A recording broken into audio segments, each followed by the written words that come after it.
Hey guys, welcome to RedSunStories. Hope you're doing well.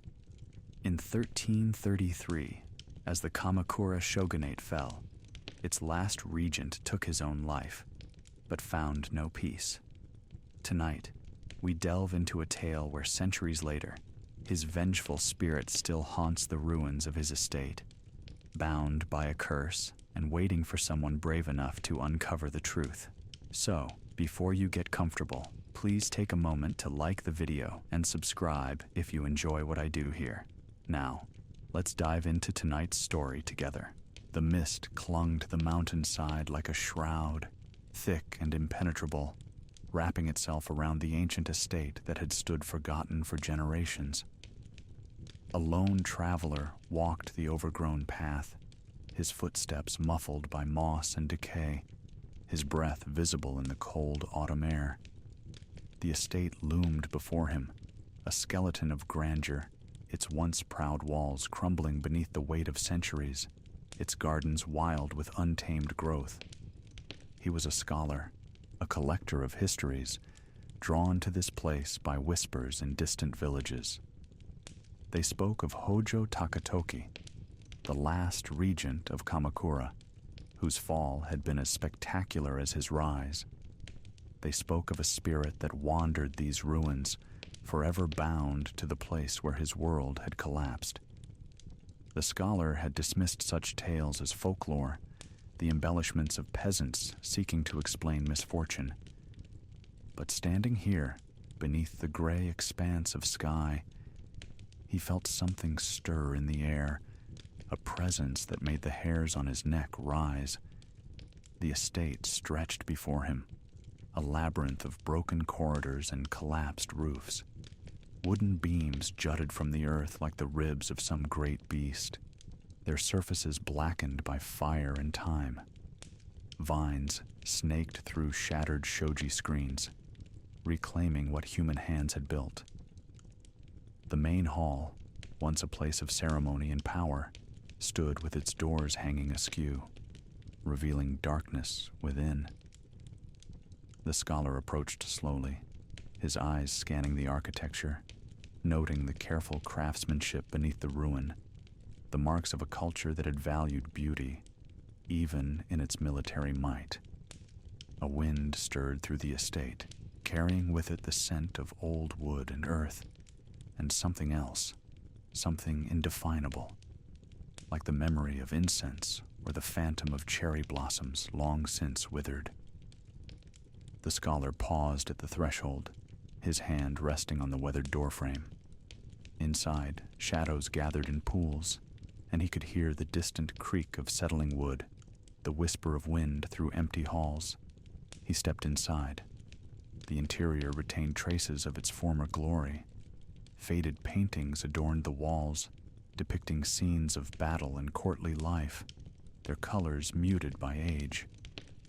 A broken altar stood in the corner, its offerings long since turned to dust. The floor was littered with fallen beams and scattered debris, yet the scholar could still sense the layout of the space, the flow from one room to another, designed to guide visitors through a journey of aesthetic experience. He moved deeper into the estate, his footsteps echoing in the emptiness. Each room revealed new layers of decay, new evidence of what had once been. A tea room with its hearth cold and cracked. A study with scrolls scattered across the floor, their writings faded beyond recognition. Sleeping quarters with tatami mats rotted through, their edges curling like dead leaves. And everywhere, the silence pressed against him, thick and expectant, as if the very air waited for something to break. The scholar found himself in what must have been the private chambers of the regent himself. The room was larger than the others, with windows that looked out over what had once been a magnificent garden. Now, wild growth obscured the view, but through the tangled branches, he could see the remnants of stone lanterns and a dried pond. He knelt on the floor, brushing away debris, and found beneath it a bloodstain, old and dark, seeping into the wood like a permanent shadow. As the afternoon light began to fade, the scholar prepared to make camp. He had brought provisions and a bedroll, intending to spend several days documenting the site. But as he settled into a corner of the main hall, arranging his belongings, he became aware of a presence. It was nothing he could see or hear directly, but rather a feeling, a certainty that he was not alone. The shadows seemed to deepen in places they should not, and the air grew colder, carrying with it a tension that made his chest tighten. Night fell over the estate like a blanket, smothering the last light. The scholar lit a small lantern, its flame casting dancing shadows on the walls. He opened his notes, preparing to write his initial observations, but found his attention drawn constantly to the darkness beyond his small circle of light. Shapes seemed to move just at the edge of vision, and the creaking of the old building took on a rhythm, almost like footsteps, like the measured pace of someone walking the halls. He told himself it was merely the settling of old wood, the natural sounds of decay. Yet deep within him, in a place that predated reason, he knew something watched from the darkness, something that had waited a very long time. Morning came slowly, the mist refusing to lift, instead settling deeper into the valleys around the estate. The scholar woke stiff and cold, his dreams having been troubled by visions he could not quite recall. Fragments remained, images of flames and falling walls, of faces twisted in anguish, of a man in fine robes standing alone amid chaos. He shook off the remnants of sleep and set about his work, determined to document the estate before the feeling of unease could overtake his scholarly purpose. In the daylight, such as it was beneath the thick clouds, the ruins revealed more of their secrets. The scholar found the remains of an armory, its weapons long since rusted or stolen, but the racks still bearing the ghosts of their former contents.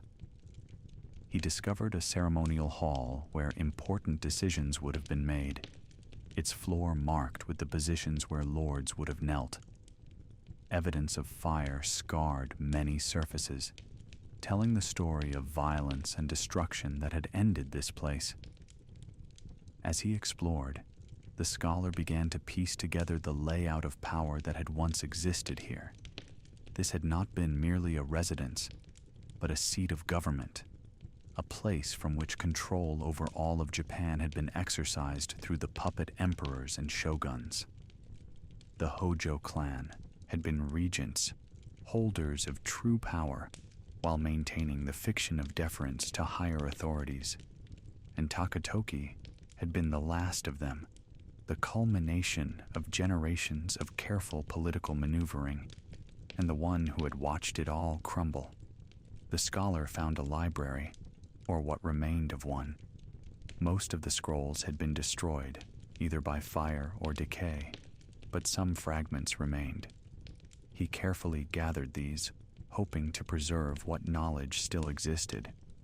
Among them, he found pieces of poetry, verses that spoke of cherry blossoms and the impermanence of all things, written in a hand that might have been Takatoki's own. The words spoke of melancholy and awareness of coming doom, as if the regent had known his fate awaited him. In a corner of the library, beneath fallen beams, the scholar discovered something unexpected. A journal, its pages protected by the very debris that had buried it. With careful hands, he extracted it and carried it to a place with better light. The journal was written in the formal style of the period, but the entries grew increasingly personal as he read. They spoke of Takatoki's daily life, his responsibilities, his frustrations with retainers who plotted behind his back, his fear of enemies gathering strength in distant provinces. One entry caught the scholar's attention. It described a dream Takatoki had experienced, a vision of the estate in ruins, consumed by flames and overgrown with vines. In the dream, He had walked these same halls as a ghost, unable to leave, condemned to witness the destruction of everything he had known. The writing trembled on the page, as if penned by a hand gripped by terror. Takatoki had dismissed the dream as a product of stress, but reading it now, in these very ruins, the scholar felt a chill run through him. As afternoon approached, the scholar decided to explore the grounds outside. The garden, though wild, still showed traces of its original design. Stone paths wound between what had once been carefully cultivated plants. A bridge crossed the dried pond, its wood rotted through in places but still standing. Cherry trees, gnarled and ancient, grew in deliberate positions, their branches reaching toward the gray sky like pleading hands. He found a small shrine at the edge of the property, dedicated to the spirits of ancestors. The offerings left there had turned to dust long ago, but the structure itself remained intact. Inside, carved figures of the gods stared out with blank wooden eyes. The scholar bowed respectfully, then noticed something strange. Fresh flowers lay before the altar, their petals still bright despite the gloom. His heart quickened. Someone else had been here, recently, to leave these offerings. But who would come to such a place?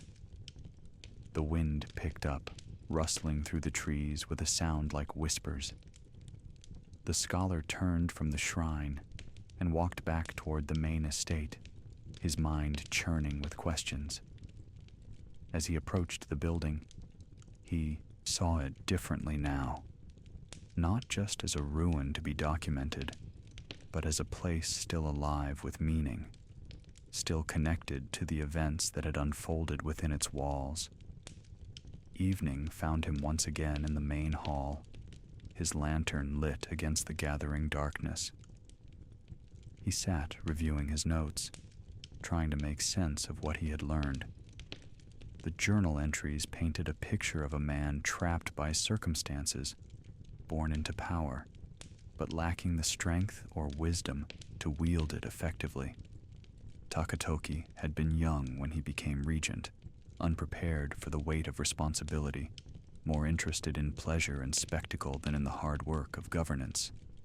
The records spoke of his love of dogfighting, of lavish parties while the realm fell into disorder.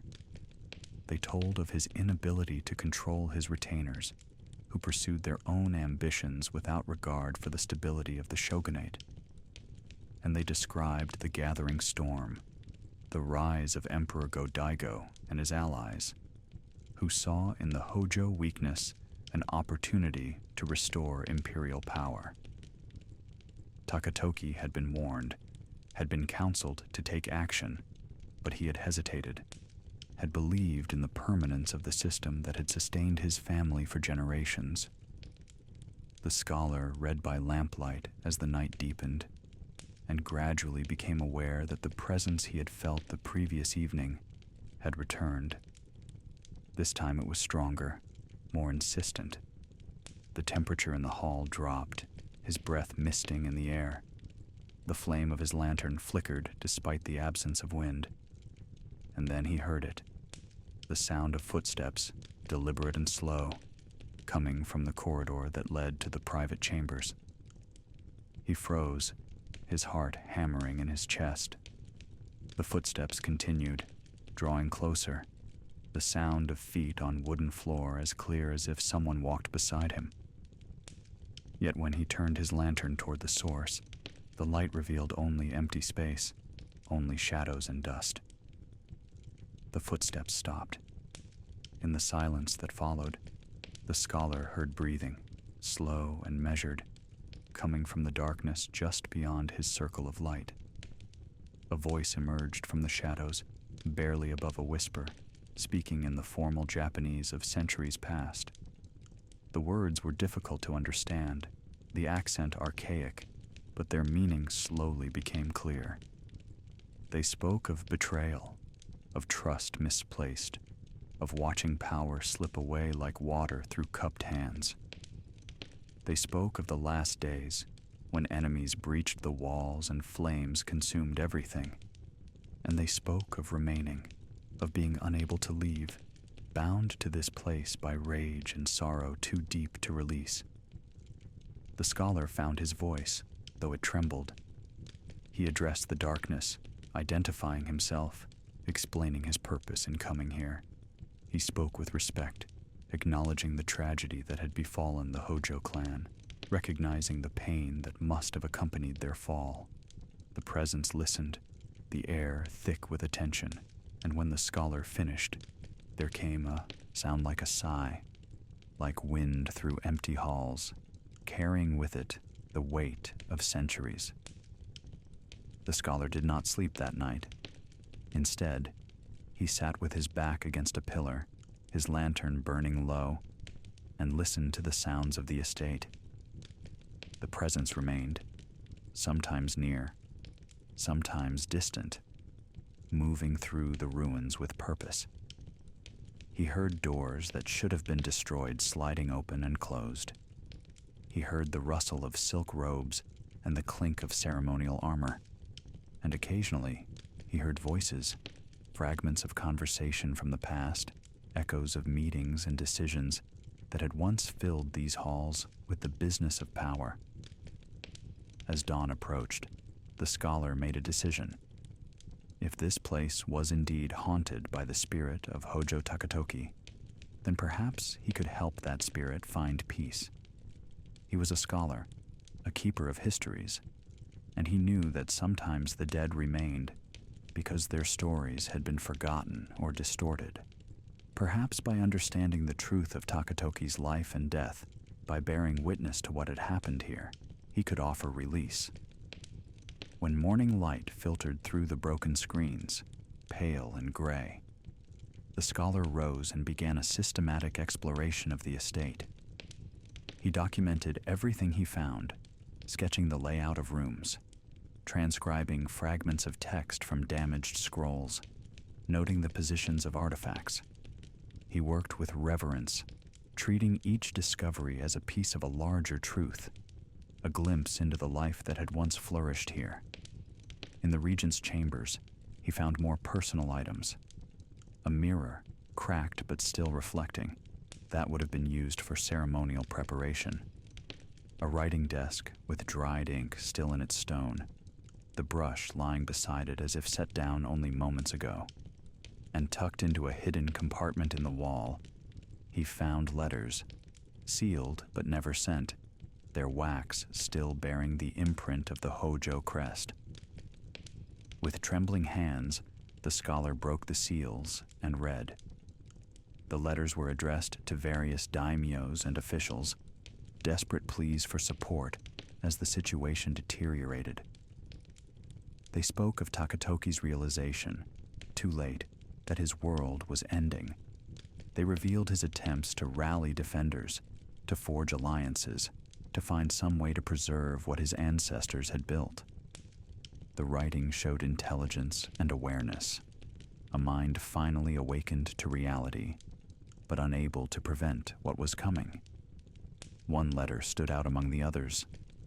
It was addressed to no one, or perhaps to everyone, a confession written in the hours before the end. In it, Takatoki acknowledged his failures, his weakness, his unsuitability for the role thrust upon him. He wrote of his love for his family, his fear for their fate, his shame at having brought ruin upon them, and he wrote of his decision to die with honor, to face the enemy rather than flee, to demonstrate in his final moments the courage he had lacked in life. Reading these words, the scholar felt a profound sadness. The historical records had portrayed Takatoki as weak and incompetent, a figure of ridicule for his devotion to pleasure, while his realm crumbled. But these letters revealed a human being, flawed, certainly, but capable of reflection and courage when confronted with ultimate consequences. The scholar carefully preserved the letters, knowing they would change how history remembered this man. As he worked, the presence drew closer. The scholar could feel it watching over his shoulder as he documented each discovery. Sometimes he would turn and catch a glimpse of something in the corner of his vision, a shadow that was darker than others, a shape that almost resolved into human form before dissipating. The air would grow cold in specific locations, as if marking places of particular significance. In the late afternoon, the scholar found himself drawn to the garden once more. The mist had lifted slightly, revealing more of the landscape beyond the estate. Mountains rose in the distance, their peaks lost in clouds. The garden itself seemed less chaotic in this light, its design becoming more apparent. It had been arranged to create a sense of journey, of moving from one philosophical state to another, from the chaos of worldly concerns to the peace of enlightened understanding. At the far end of the garden, partially hidden by overgrown bamboo, the scholar discovered a small tea house. It stood apart from the main building, connected by a covered walkway that had mostly collapsed. The tea house itself was surprisingly intact, its structure simpler and therefore more durable than the elaborate main estate. He approached carefully, pushing aside the bamboo that blocked the entrance. Inside, the tea house retained its original elegance. The space was small, designed for intimate gatherings, with a sunken hearth in the center and alcoves for displaying art. Tatami mats, though aged, still covered the floor, and on a shelf, untouched by the elements, stood a tea ceremony set, its pieces arranged as if waiting for use. The scholar knelt in the center of the room, trying to imagine what it must have been like when this place lived. He pictured Takatoki here, perhaps seeking escape from the pressures of his position, finding solace in the ritual of tea, in the carefully choreographed movements that represented order and harmony. The tea ceremony was more than a social custom. It was a meditation, a way of finding center in a chaotic world. Had Takatoki understood that? Had he sought in these quiet moments some answer to the questions that plagued him? As he sat in contemplation, the scholar became aware of a change in the atmosphere. The temperature dropped sharply, his breath misting. The light seemed dim, though no clouds had crossed the sun. And then, in the space before him, the air began to shimmer, to coalesce into something visible. A figure took shape, translucent and wavering like heat rising from stone. It was a man dressed in the formal robes of a regent, his face pale and drawn, his eyes dark with sorrow. The figure knelt across from the scholar, mirroring his position, and though no words were spoken aloud, the scholar heard a voice in his mind, calm and resigned. The spirit spoke of this tea house, of hours spent here, trying to find peace, trying to understand where he had gone wrong. It spoke of the burden of legacy, of being born into greatness and failing to sustain it. It spoke of watching everything crumble, knowing that each decision made things worse, unable to break the cycle of deterioration. And it spoke of the final days, when enemy forces surrounded the estate, when escape was still possible, but honor demanded remaining. The scholar listened, not moving, hardly breathing, afraid that any action might break the connection. The spirit continued, describing the siege, the sounds of battle growing closer, the smell of smoke as fires were set to drive defenders from their positions. It spoke of making the decision to commit seppuku, the ritual suicide that would preserve honor in defeat, of asking a trusted retainer to serve as kaishakunin, to deliver the final blow that would complete the ceremony. But even in death, there had been no peace. The spirit's voice grew more troubled as it described what came after, the confusion of finding oneself still present, still aware, unable to move on. It spoke of watching the estate burn, of seeing loved ones killed or scattered, of witnessing the complete destruction of everything the Hojo had built. And it spoke of the centuries since, of remaining bound to this place, reliving those final days, unable to escape the cycle of memory and regret. The scholar found himself speaking, asking questions he had not planned to ask. Why remain? What held the spirit here? What would it take to find release? The answers came slowly, painfully, as if the spirit itself struggled to understand. Betrayal, it said. Unfinished business. The need for someone to know the truth, to understand what really happened, to bear witness to the reality beneath the historical record. As the conversation continued, the scholar realized that this was why he had been drawn here, why the whispers in distant villages had reached his ears. The spirit of Hōjō Takatoki needed a chronicler, someone who would tell the full story, who would look beyond the simplistic narratives of incompetence and weakness to see the complexity of circumstance and character. The scholar had come seeking history, but history had been seeking him. The light began to fade, evening approaching. The spirit's form grew less distinct, its voice fainter. Before it disappeared entirely, it spoke one final time, asking the scholar to continue his work, to uncover all that remained hidden, to piece together the truth from fragments and memories. The scholar nodded, promising to do so, and the spirit faded, leaving him alone in the tea house as darkness settled over the garden. That night, the scholar returned to the main hall with new purpose. He spread out his notes and the documents he had found, arranging them chronologically, trying to construct a complete narrative of Takatoki's life and the fall of the Hojo Regency. As he worked, he felt the presence nearby, watching, waiting, perhaps finally able to rest once its story was properly told. The tale that emerged was one of tragedy born from circumstance as much as character. Hōjō Takatoki had been born in 1303, the eldest son of the previous regent, Hōjō Takatoki. From birth, his destiny was determined. He would inherit the most powerful position in Japan, serving as regent to the shogun, who in turn served as military governor for the emperor. It was a complex system of layered authority, and it had worked for over a century because each generation of Hojo leaders had understood the delicate balance required to maintain it. But Takatoki was only 9 years old when his father died in 1311, forcing him into the role of regent before he was ready. Others ruled in his name during his minority, shaping the realm according to their own interests, and when he finally took full power in 1316, he inherited a government riven by factions and a nobility growing restless under Kamakura's control.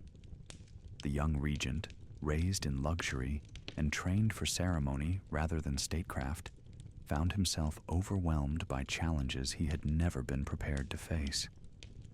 The historical records documented his failures with merciless detail. They told of his preference for entertainment over governance, his passion for dogfighting that became an obsession, his lavish spending while the treasury emptied. They described how he surrounded himself with favorites and sycophants, ignoring experienced counselors who might have guided him toward better decisions. And they chronicled the steady erosion of Kamakura authority as provincial lords began to ignore directives from the capital, recognizing weakness at the center. But the letters and journal entries the scholar had found told a more nuanced story. They revealed a young man who knew he was failing but didn't know how to stop, who sought escape in pleasure because duty had become unbearable, who trusted the wrong people because he was desperate for loyalty in a world of betrayal. Takatoki had not been stupid or deliberately destructive. He had been inadequate, and that inadequacy had tragic consequences. The turning point came in 1324 when Emperor Go-Daigo, who had been installed as a puppet by the Hojo, began plotting to restore real imperial power. The emperor's first attempt at rebellion was discovered and suppressed, but he was not executed, merely exiled. This proved to be a crucial error. Go-Daigo continued his efforts from exile, building alliances with powerful warrior clans who saw opportunity in the Kamakura's weakness. Takatoki responded with paranoia rather than strength. He purged suspected traitors from his administration, alienating neutral parties and driving them toward the emperor's cause. He demanded increased taxation to fund military preparations, impoverishing the provinces and creating resentment. And he failed to recognize the most dangerous threat. Ashikaga Takauji, a general he had sent to suppress the rebellion, who switched sides at the crucial moment, turning his army against Kamakura. The scholar read accounts of the final campaign, written by survivors and witnesses. In 1333, forces loyal to Emperor Go-Daigo and led by Ashikaga Takauji and Nita Yoshisada converged on Kamakura from multiple directions. The Hojo assembled their defenders, calling in debts and demanding loyalty from their vassals, but the response was tepid. Too many had decided the Hojo era was ending and positioned themselves accordingly. The siege of Kamakura lasted only days. The city's defenses, designed for an earlier age, proved inadequate against determined assault. Fires broke out throughout the capital, started deliberately to create chaos and smoke out defenders. The Hojo forces fought bravely, but were overwhelmed by numbers and by the knowledge that they fought for a lost cause. Takatoki retreated to his estate, this very place where the scholar now sat, with his family and closest retainers. As enemy forces approached, he made his final preparations. The journal entries from these last hours were frantic, the handwriting deteriorating as stress and fear took their toll. He wrote of saying goodbye to his children, of asking forgiveness from his ancestors, of wondering if there had been some moment when a different decision might have changed everything.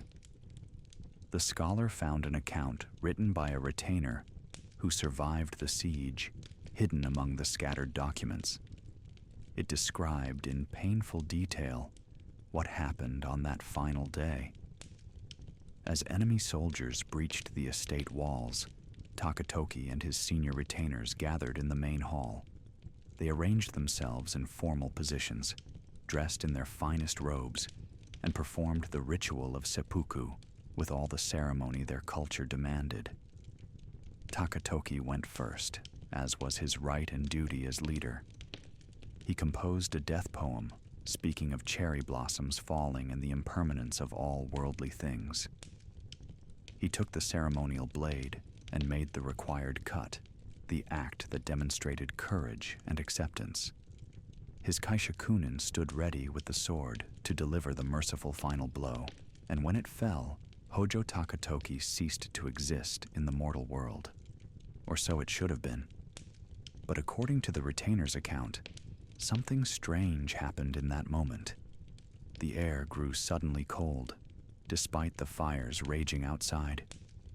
The shadows in the hall seemed to deepen and move independently of any light source.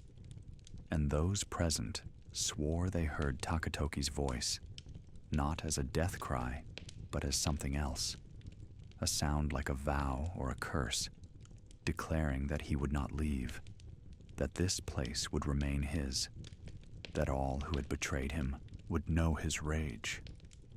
The surviving retainer fled as enemy soldiers entered the estate, setting it ablaze. He looked back from a distance and saw the entire complex consumed by flames, the fire so intense it seemed almost supernatural. But even as the buildings collapsed, he swore he saw a figure standing in the midst of the conflagration, untouched by the flames, watching everything burn. The scholar set down the account, his hands trembling. What he had experienced in this place, the presence that watched and waited, suddenly made terrible sense. If the spirit of Hōjō Takatoki had remained here since that day, bound by rage and sorrow, unable to accept his destruction, then this estate was not simply a ruin, but a prison, and every stone and beam a bar in a cell of the spirit's own making. As if in response to his thoughts, the temperature plummeted. The flame of his lantern turned blue, flickering wildly. Around him, the shadows began to move, gathering and coalescing into shapes that resembled human figures. He saw warriors in armor, their forms translucent and wavering, their faces set in expressions of determination and fear. He saw women and children fleeing through corridors of smoke and fire, and standing in the center of the hall, more solid than the others, he saw the Regent. Takatoki's spirit looked as it must have in those final moments, dressed in formal robes, his face composed but his eyes burning with emotions too complex to name. The spirit did not speak, but gestured, and the scholar understood he was being shown something, being made to witness what had happened here. The shadows around them began to move with purpose, reenacting the siege. The scholar heard sounds, not quite real but not quite imagined either. The clash of weapons, the roar of flames, the cries of the dying. He saw enemy soldiers break through the walls, saw defenders fall back, saw the decision made to retreat to this hall for the final stand. And he watched as Takatoki and his retainers prepared themselves for ritual suicide, their movements deliberate and filled with sad dignity. The vision played out before him with terrible clarity. He saw Takatoki kneel, saw the blade drawn, saw the cut made, and the final blow delivered. And he felt, though he could not have explained how, the moment when the spirit should have departed but did not, when something held it back, binding it to this place with chains of emotion and will. The vision faded, the shadows dispersing back into darkness. The scholar found himself alone again with Takatoki's spirit, the two of them regarding each other across the centuries. The spirit's form flickered like a candle flame in wind, as if the effort of showing these memories had drained some essential energy. When it spoke, its voice was weary, heavy with the burden of years. It spoke of the loneliness of remaining, of watching the world change while staying forever fixed in the moment of death. It spoke of the anger that had kept it here, the refusal to accept what had happened, the desire for vengeance against those who had betrayed the Hojo cause. But it also spoke of how that anger had transformed over time into something else, into a kind of resignation, a recognition that vengeance meant nothing when everyone involved was long dead. The scholar listened to the spirit's tale with growing understanding. What kept Takatoki bound here was not simple anger or unfinished business, but something more fundamental, the inability to accept the end of his world, the destruction of everything he had known and valued. The Hojo had ruled for over a century, and their fall had been so swift and complete that it seemed impossible, unreal. The spirit clung to this place because it was the last physical connection to that vanished reality. As dawn approached, the spirit faded, retreating to wherever it went during the day. The scholar, exhausted but driven by purpose, continued his work. He explored parts of the estate he had not yet examined, finding new evidence of the life that had flourished here. A children's room, toys still scattered on the floor, spoke of innocence destroyed. A meditation room, its altar overturned, suggested faith tested and broken. A weapons room, empty of everything except rust stains, told of desperate final preparations. In the garden, he found a mass grave, unmarked but unmistakable from the disturbance of the earth. This was where defenders had been buried after the battle, or perhaps where their bodies had been thrown by victorious enemies.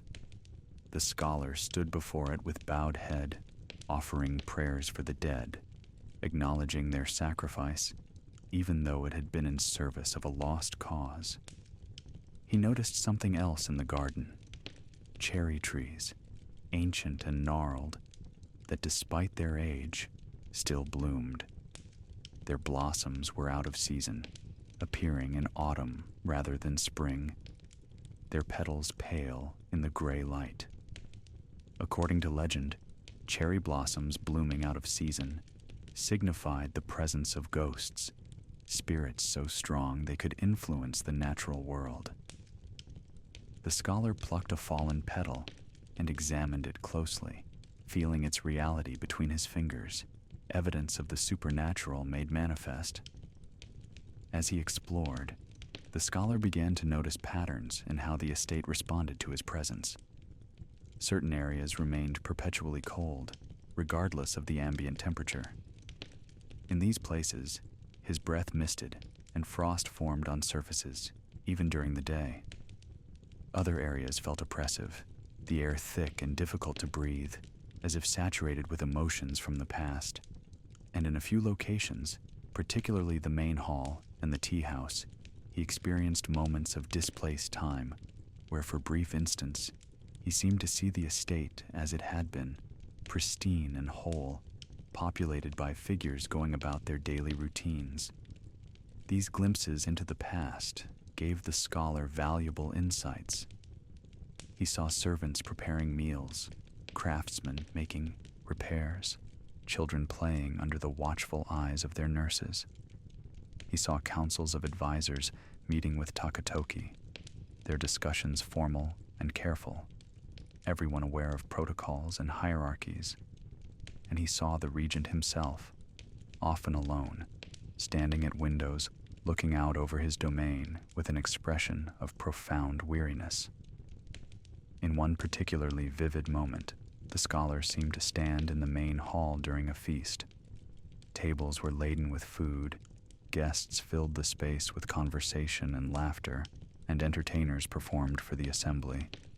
But as he watched, the scene took on a desperate quality. The laughter was too loud, the gaiety forced, and underneath it all ran a current of fear. These people knew what was coming, even if they refused to speak of it openly. They celebrated because it might be their last chance to do so. The vision faded, leaving the scholar standing in empty ruins once more. But now he understood better what the spirit was showing him. Not just the facts of what had happened, but the emotional truth, the human experience of living through the collapse of an entire social order. This was what needed to be witnessed and recorded, not just for the sake of history, but for the sake of the spirit itself, which needed someone to understand. That evening, as the scholar prepared his camp, he decided to attempt something unusual. If the spirit of Takatoki wanted its story told, then perhaps actively engaging in that storytelling would provide comfort, might even hasten release. He arranged his writing materials and lit extra candles, creating a space that felt almost ceremonial.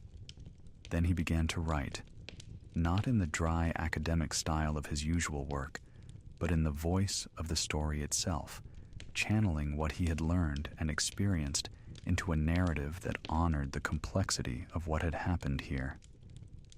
He wrote of Takatoki's childhood, imagining the boy born into immense privilege and expectation, trained from infancy to fulfill a role he never chose.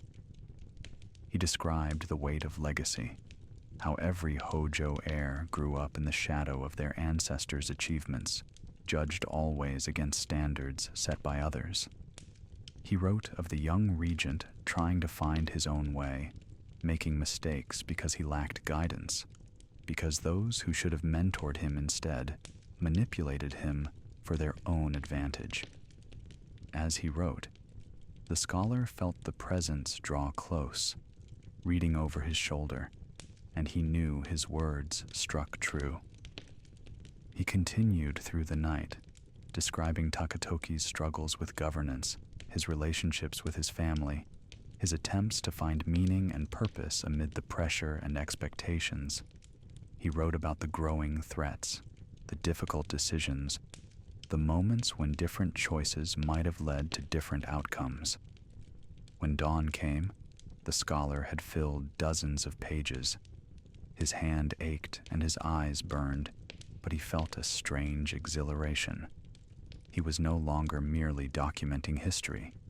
He was participating in it, creating something that served both scholarly and spiritual purposes. He set down his brush and looked up to find Takatoki's spirit standing before him, more solid and clear than it had ever appeared before. The spirit bowed, a formal gesture of acknowledgement and respect. When it spoke, its voice carried less pain than before, as if the act of being truly seen and understood had provided some measure of relief. It thanked the scholar for his work and asked him to continue, to complete the story through to the end, through death and beyond. The scholar promised to do so. But first, he said, he needed to understand more about what happened after Takatoki's death, how the spirit had experienced the centuries of haunting this place. The spirit hesitated, and the scholar sensed this would be the hardest part of the tale to tell, the most painful to relive.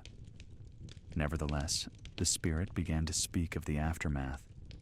It described the confusion of finding itself still present after the sword fell, the horror of watching its body burn with the estate, the realization that something had gone terribly wrong with the passage to the next world. It spoke of the early years, when rage had been overwhelming, when it had struck out at anyone who approached the ruins, earning the estate a reputation for being cursed and haunted. Many had tried to exorcise the spirit over the centuries. Monks came with sutras and holy water, priests performed elaborate rituals, and shamans attempted to bind or banish what remained. None succeeded, because none understood what truly held the spirit here. They saw only anger and treated it as something to be eliminated, rather than recognizing the pain and loss that fueled that anger. Gradually, the spirit said, the rage had burned itself out, leaving behind a kind of numb resignation. It watched as the world changed, as the Ashikaga shogunate rose and eventually fell, as new powers emerged and Japan transformed in ways that would have been unimaginable during Takatoki's lifetime. The spirit saw modernity arrive, saw old certainties dissolve, saw history move on without care for what had been lost. In recent years, the spirit said, loneliness had become the predominant feeling. The desire to be understood, to have someone bear witness to what it had experienced, grew overwhelming. That desire had reached out into the world like a silent call, drawing the scholar here, to this place, at this time. The scholar understood. In telling Takatoki's story fully and honestly, he was performing a kind of service, fulfilling the role that monks and priests had failed to achieve through ritual alone. He was offering recognition, validation of experience, acknowledgement of pain. These things mattered more than prayers or incense. He resumed writing, now working on the spirit's own narrative, describing the centuries of haunting, the evolution from rage to sorrow to loneliness.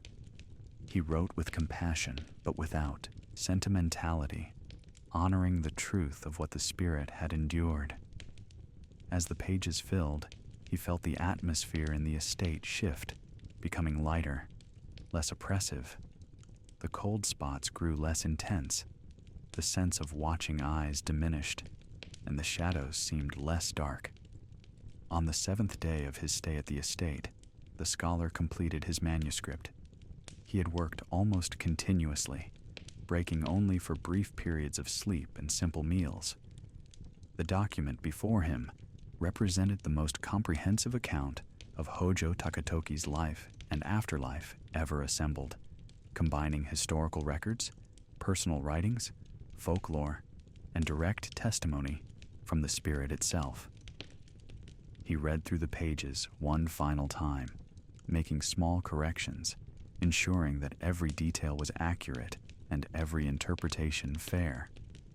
When he finished, he felt a profound sense of completion, as if he had been working toward this moment his entire life without knowing it.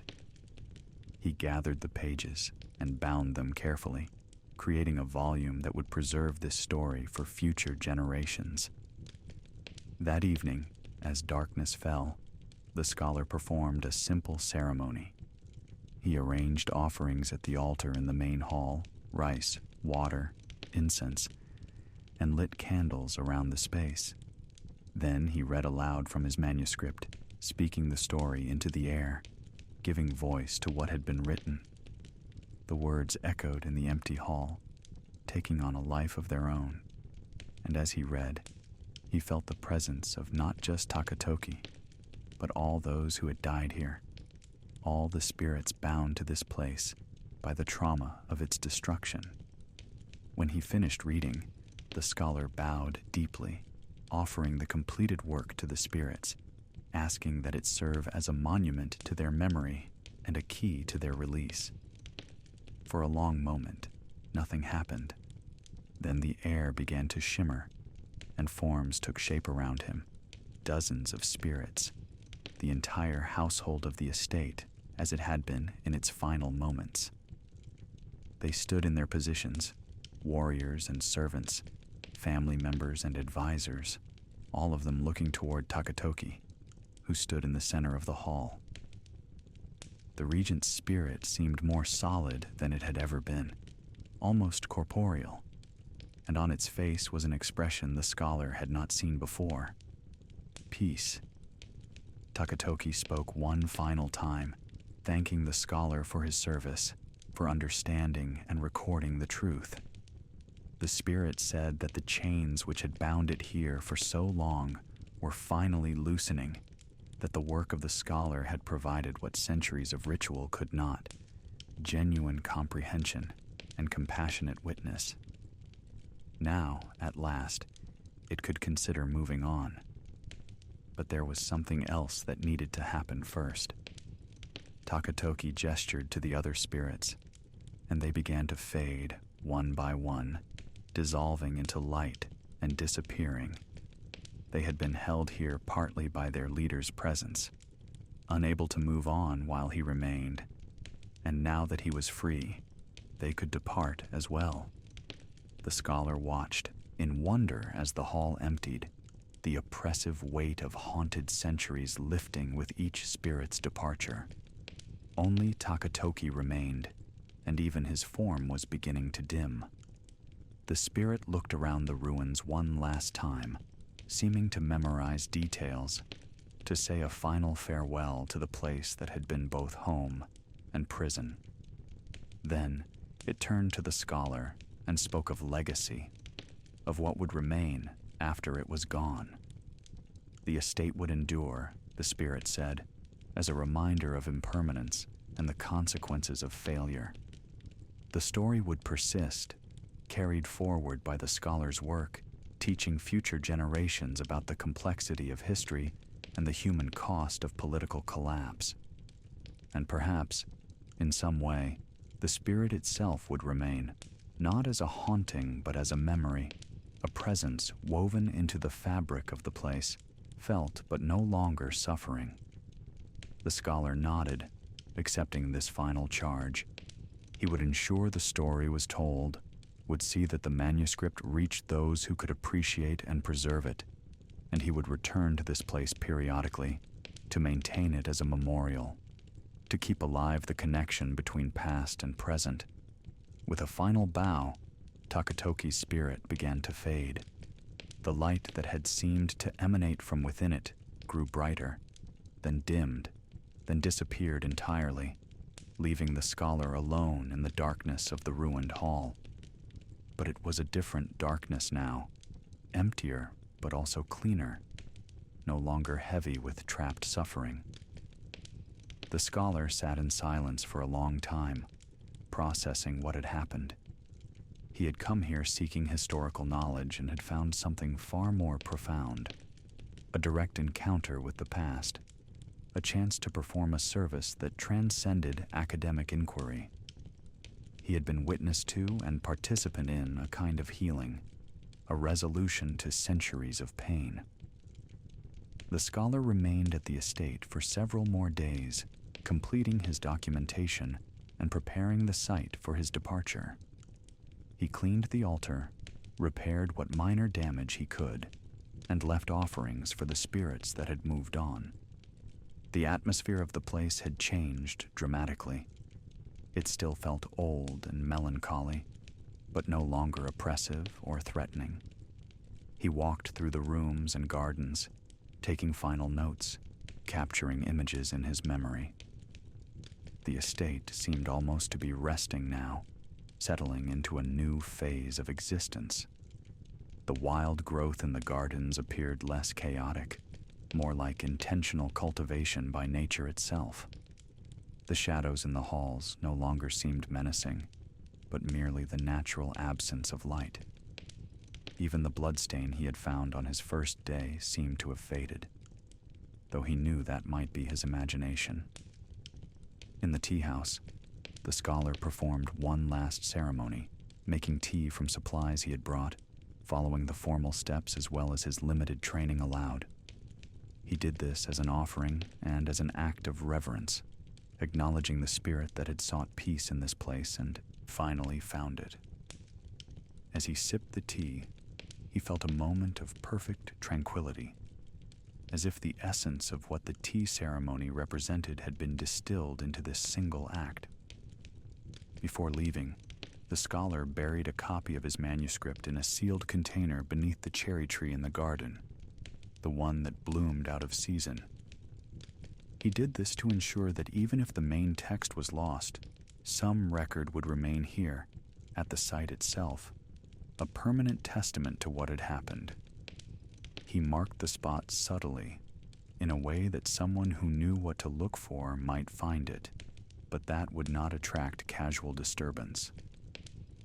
As he walked away from the estate for the last time, the scholar paused at the edge of the property and looked back.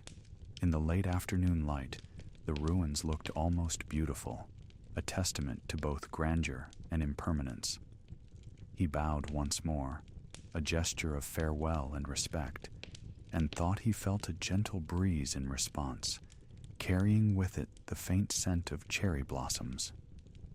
The journey back to civilization took several days.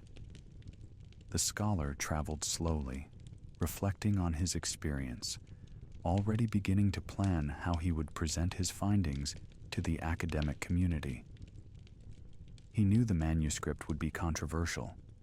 Some would dismiss the spiritual elements as fantasy or delusion, insisting on purely materialist interpretations.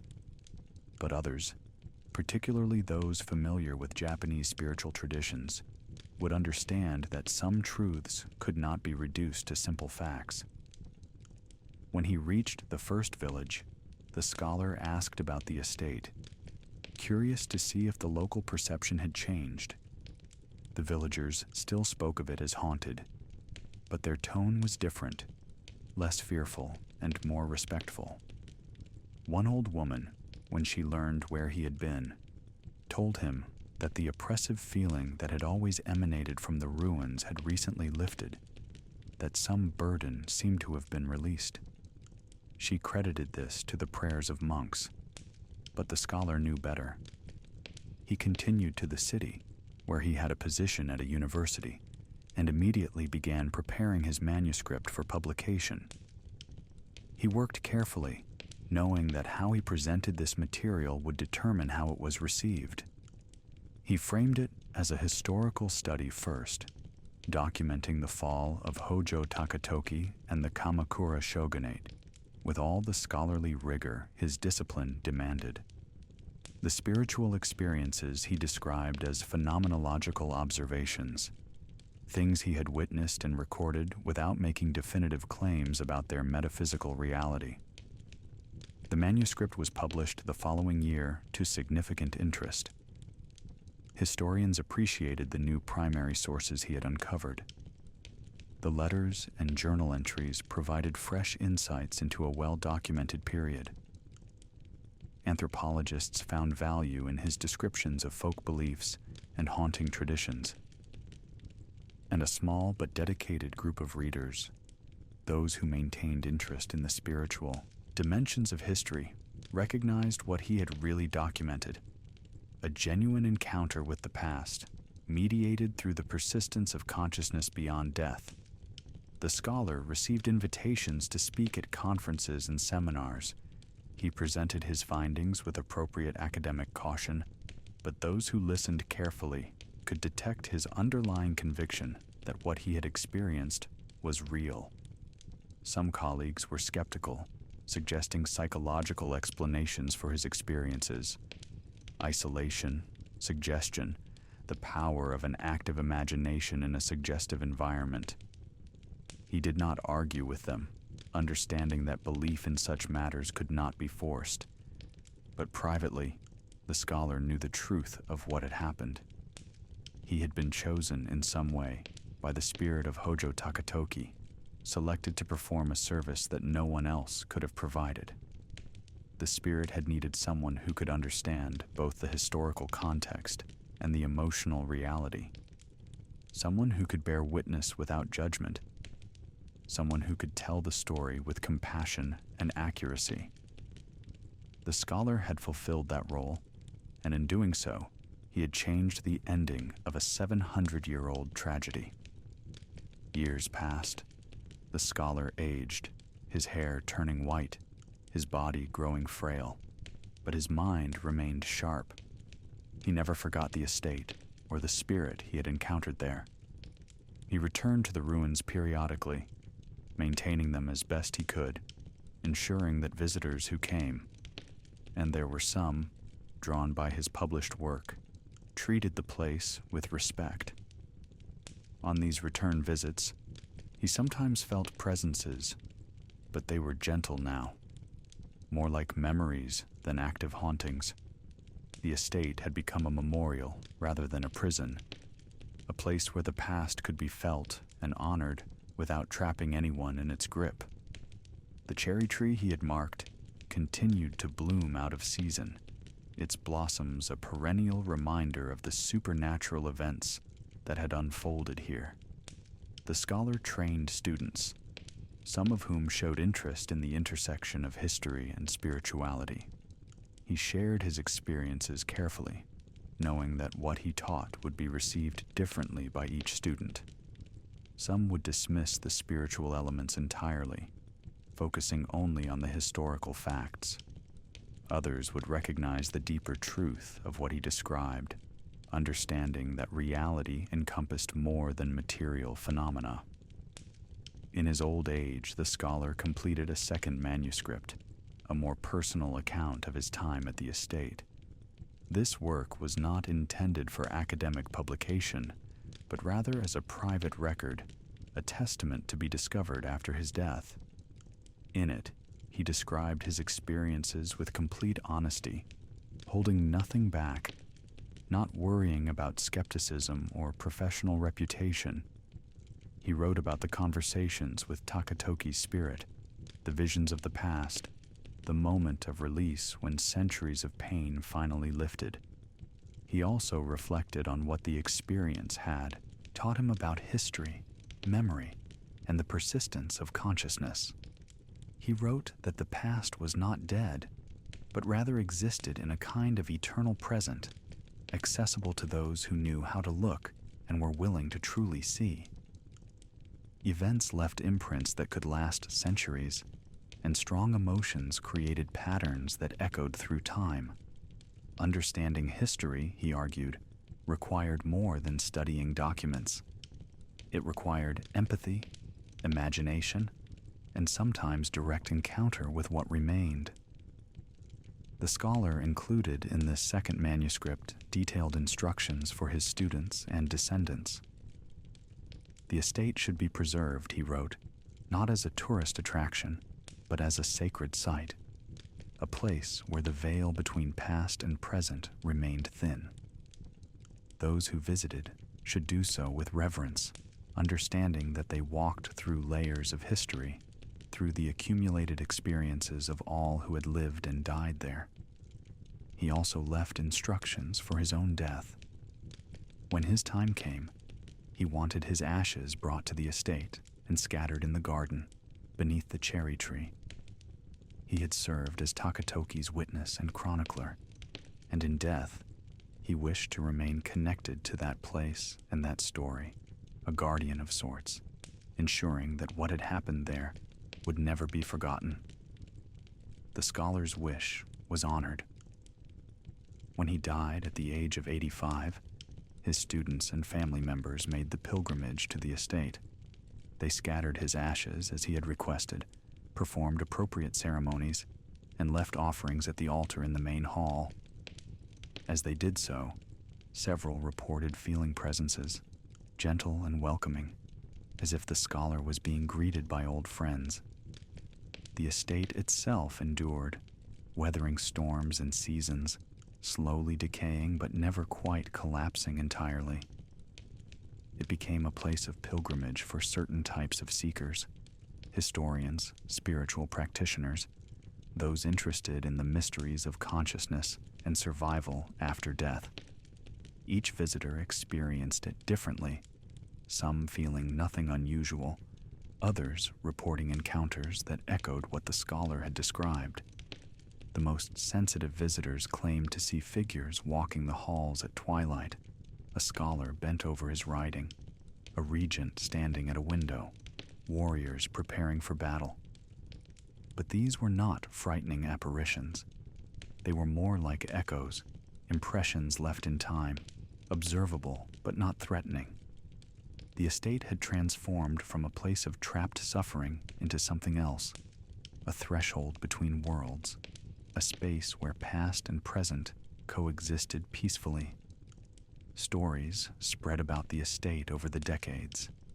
Some said that those who came with genuine questions about their own lives would receive answers in dreams after visiting. Others claimed that the cherry tree's out-of-season blossoms had healing properties, that those who sat beneath its branches would find relief from grief and regret. Whether these claims were true or merely the embellishments of folklore, the estate developed a reputation as a place of transformation and release.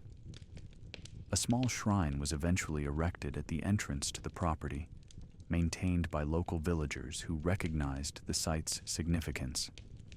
They left offerings there, rice, sake, flowers, not out of fear, but out of respect. The shrine bore an inscription composed by one of the scholar's students, which read, "Here rests the memory of Hōjō Takatoki and all who fell with him. May their story be remembered. May their spirits find peace. May we learn from what they endured." The estate continued to decay naturally, but certain elements proved remarkably durable. The main hall, though weathered and incomplete, never fully collapsed. The tea house remained standing, its roof intact despite centuries of exposure. And the cherry tree grew larger and more magnificent with each passing year, its roots spreading deep into the earth, its branches reaching toward the sky, blooming faithfully out of season as a testament to the supernatural events that had unfolded beneath its shade. Researchers and historians continued to visit, each generation discovering something new in the ruins. Archaeological excavations uncovered artifacts that filled in details of daily life during the Kamakura period. Architectural historians documented the construction techniques and design philosophies that had guided the estate's creation, and scholars of religion and folklore studied the site as an example of how traumatic historical events could leave lasting spiritual imprints on places. But beyond all the academic interest, the estate served a simpler, more profound purpose. It remembered. In a world that constantly rushed forward, obsessed with the new and dismissive of the old, This place stood as a monument to what had been, to lives lived and lost, to the complexity of history and the persistence of human experience beyond death. It taught patience, contemplation, and respect for the layers of meaning that accumulated in any place touched by significant events. As you listen to this story in the quiet darkness of your own room, consider what it means to bear witness.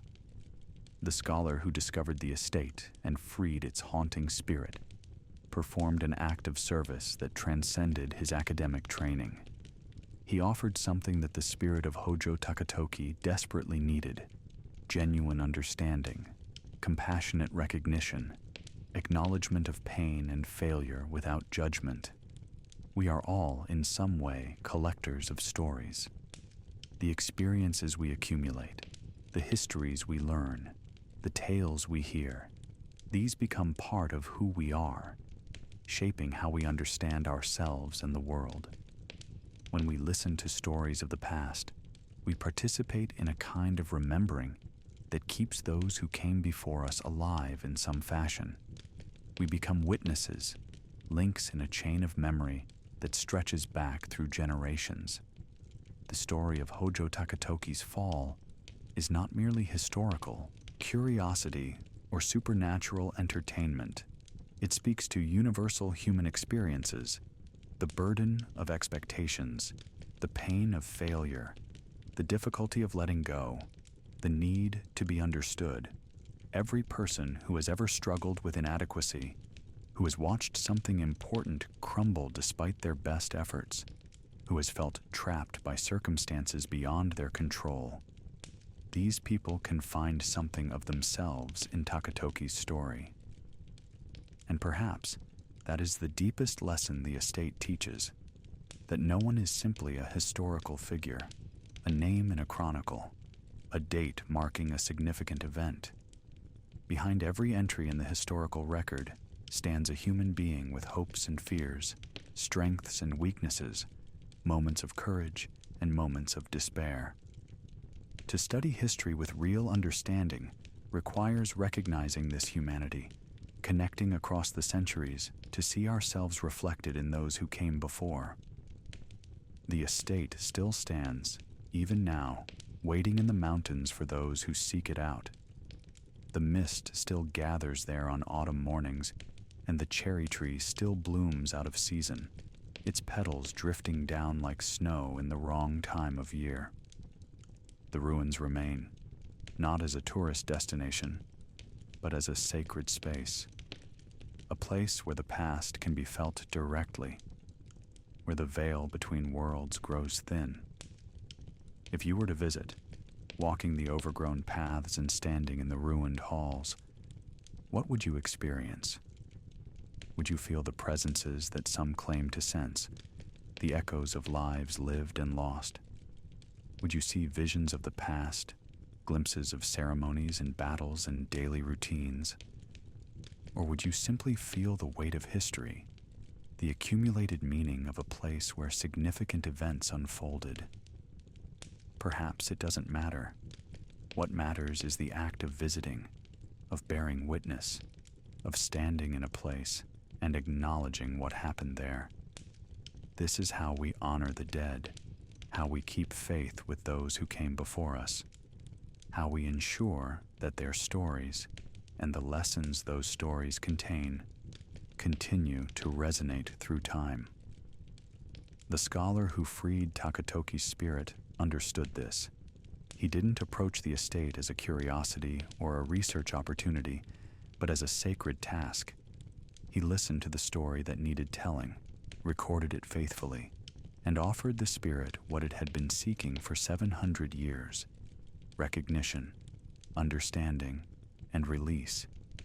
In doing so, he demonstrated that the study of history can be an act of healing, that scholarship can serve spiritual purposes, that the dead can find peace through the efforts of the living. As you drift toward sleep, carrying this story with you into dreams, remember the estate in the mountains. Remember the regent who failed and could not forgive himself. Remember the scholar who offered witness and compassion. Remember the cherry tree that blooms out of season, marking a place where something extraordinary occurred, where the boundaries between life and death, past and present, became permeable. And remember that you, too, are part of this chain of memory. By listening to this story, you have become a witness, carrying forward the knowledge of what happened at that estate, keeping alive the memory of Hōjō Takatoki and all who fell with him. This is a responsibility, but also a gift, the opportunity to connect with the past, to learn from it, to let it inform how you live in the present. The story ends, but the estate endures. The spirits have moved on, but their memory remains, woven into stone and wood, into the earth beneath the cherry tree, into the mist that gathers on autumn mornings. And in some way that defies rational explanation, they watch still, not as ghosts trapped by torment, but as presences choosing to maintain connection with a place that mattered to them. A place that continues to matter to all who seek understanding of the past.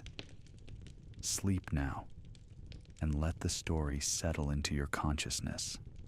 Let it become part of your own collection of memories, another layer in the accumulated wisdom you carry. And if you dream of ruined estates and cherry blossoms falling out of season, of regents standing at windows and scholars writing by candlelight, know that you are participating in something ancient and sacred.